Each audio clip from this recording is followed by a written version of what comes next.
नमस्कार दोस्तों। तो पिछले 2-3 दिनों से टर्की के अंदर मैसिव प्रोटेस्ट हो रहे हैं, स्पेशली उनके प्रेसिडेंट एर्दोगान के खिलाफ। वहाँ की मिडिल क्लास बहुत परेशान है इकोनॉमिक क्राइसिस की वजह से, और इसके बाद इस्तांबुल के मेयर इकरेम इमामोग्लू को अरेस्ट कर लिया गया है और इसी वजह से ही यह प्रोटेस्ट देखने को मिल रहा है।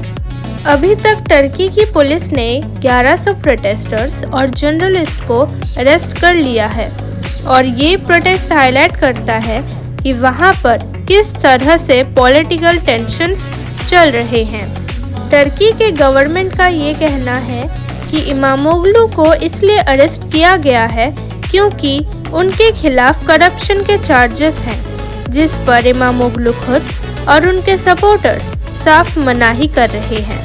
और इस अरेस्ट को ऐसे देखा जा रहा है कि जो इस बार के इलेक्शंस होने वाले हैं उसमें अपने ऑपोजिशन को वीक करने की कोशिश की जा रही है, और ये भी कहा जा रहा है कि जो इलेक्शन कंपटीशन है उसको एलिमिनेट करने के लिए ये सब किया जा रहा है, और ऑपोजिशन की आवाज़ को भी दबाने की कोशिश की जा रही है। चलिए अब जानते हैं कि अमेरिका की सीक्रेट वॉर प्लान कैसे लीक हो गई। ट्रम्प की जो एडमिनिस्ट्रेशन ऑफिशियल्स हैं उन्होंने गलती से एक मैगजीन द अटलांटिक के एडिटर इन चीफ को अपने सिग्नल ग्रुप चैट में ऐड कर लिया।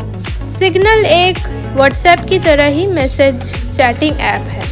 उस ग्रुप में सारे यूएस के ऑफिशियल सेंसिटिव मिलिट्री प्लान्स के बारे में डिस्कस कर रहे थे, और उन्हें पता नहीं था कि उनके ग्रुप में एक जर्नलिस्ट भी ऐड हो चुके हैं, जिसकी वजह से यूएस की जो सारे मिलिट्री प्लान्स थी, जो उन्होंने वॉर की और जो वो वॉर करने वाले हैं, जो अटैक करने वाले हैं, वो सब कुछ लीक हो गया। और इसके बाद जो यूएस की साइबर सिक्योरिटी है उस पर भी सवाल उठाए जाने लगे के बारे में। जब ट्रम्प से पूछा गया तो उन्होंने साफ इनकार कर दिया, कहा कि मुझे इसके बारे में कुछ नहीं पता, और ये भी बोला कि द अटलांटिक जो मैगजीन है उसका मैं कोई बड़ा फैन नहीं हूँ, और ये एक बेकार मैगजीन है जो प्रॉफिट नहीं कमा पा रही, तो इसलिए ये सारे काम कर रही है। अब चलिए जानते हैं कि इंडिया गूगल के ऊपर टैक्स को क्यों रिमूव कर रही है। इंडिया फॉरेन टेक कंपनीज जैसे गूगल और मेटा के ऊपर जो 6% इक्वलाइजेशन लेवी, जिसे गूगल टैक्स भी कहा जाता है, उसे रिमूव करने जा रही है 1 अप्रैल 2025 से। ये मूव इसलिए लिया जा रहा है ताकि यूएस के साथ इंडिया का रिलेशन वो खराब ना हो, क्योंकि यूएस अब सभी कंट्रीज के ऊपर 25% का टैरिफ लगाने वाली है 2 अप्रैल 2025 से ट्रेड पर्पस के लिए, और इसमें यूएस इंडिया पर भी 25% का टैरिफ लगाएगी, तो जिससे थोड़ा टैरिफ कम हो सके और अपना रिलेशन ठीक ठाक रहे, इसलिए इंडिया ये तरकीब अपना रही है। इस टैक्स को हटाने की वजह से इसका जो इम्पैक्ट है वो सारी टेक कंपनीज, एडवर्टाइजर्स और इंडिया की डिजिटल इकोनॉमी पर आएगा। तो इस टैक्स को अबॉलिश क्यों किया जा रहा है? तो देखिए, यूएस बार बार प्रेशर डालता है और कहता है कि जो टैक्स लगाया जा रहा है अमेरिकन टेक कंपनीज के ऊपर वो डिस्क्रिमिनेटरी है, और इस पर अमेरिका ये कहता है कि अब हम भी इंडियन हैंडीक्राफ्ट, टेक्सटाइल्स और ज्वेलरीज के ऊपर टैक्स लगाएंगे। और ट्रम्प अब जब प्रेसिडेंट बन गए हैं तो बार बार टैरिफ वॉर की बात कर रहे हैं, इसलिए इंडिया ये मूव ले रहा है टैक्स अबॉलिशन करने का, ताकि यूएस के साथ रिलेशन खराब ना हो। अब चलिए अपने पड़ोसी देश बांग्लादेश की तरफ नजर डालते हैं कि वहाँ पर क्या हो रहा है, क्योंकि वहाँ की हालत कुछ ठीक नहीं है।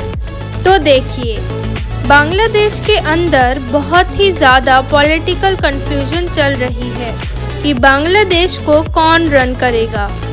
क्योंकि पिछले साल जो कुछ भी हुआ बांग्लादेश में, उसके बाद जो पार्टीज हैं वो चाहती हैं कि जल्दी से जल्दी 2025 में इलेक्शंस हो जाएं और इसमें बहुत सारे इम्पोर्टेंट फिगर्स भी सामने आते हैं, जैसे स्टूडेंट लीडर जनरल वकीर उर ज़नन और शेख हसीना तो हैं ही, पर फिर भी वहाँ की जो कॉमन सिटीजन्स है वो मिलिट्री पर ही ज़्यादा भरोसा करती है। जो स्टूडेंट द्वारा पिछले साल प्रोटेस्ट किया गया था, उन्होंने ही अपनी अलग से पार्टी बना ली है जिसका नाम है जातीय नागरिक पार्टी, और उन्हें ये लगता है कि बांग्लादेश में वो एक इम्पॉर्टेंट रोल प्ले कर सकते हैं। बांग्लादेश के मिलिट्री ऑफिसर ने ये कह दिया है कि वो मिलिट्री कू करने वाले हैं, और दूसरी तरफ पाकिस्तान चाहती है कि वो वापस बांग्लादेश को कैप्चर कर ले, पर मिलिट्री जनरल वकीर उर ज़नन के होते हुए ये पॉसिबल नहीं है। तो पाकिस्तान बांग्लादेश के ही कुछ आर्मी ऑफिसर्स को अपनी तरफ करने की कोशिश कर रही है, जिससे वो मिलिट्री जनरल को नुकसान पहुंचा पाए। और इसमें इंडिया ये देख रही है कि अब बांग्लादेश में क्या होता है, क्या बांग्लादेश में पॉलिटिकल स्टेबिलिटी रहेगी या नहीं। उम्मीद है कि ये वीडियो आप सबको अच्छा और इन्फॉर्मेटिव लगा होगा और कुछ नया भी जानने को मिला होगा। वीडियो अच्छा लगा हो तो लाइक, शेयर और सब्सक्राइब करें। अगली वीडियो में मिलते हैं। नमस्कार।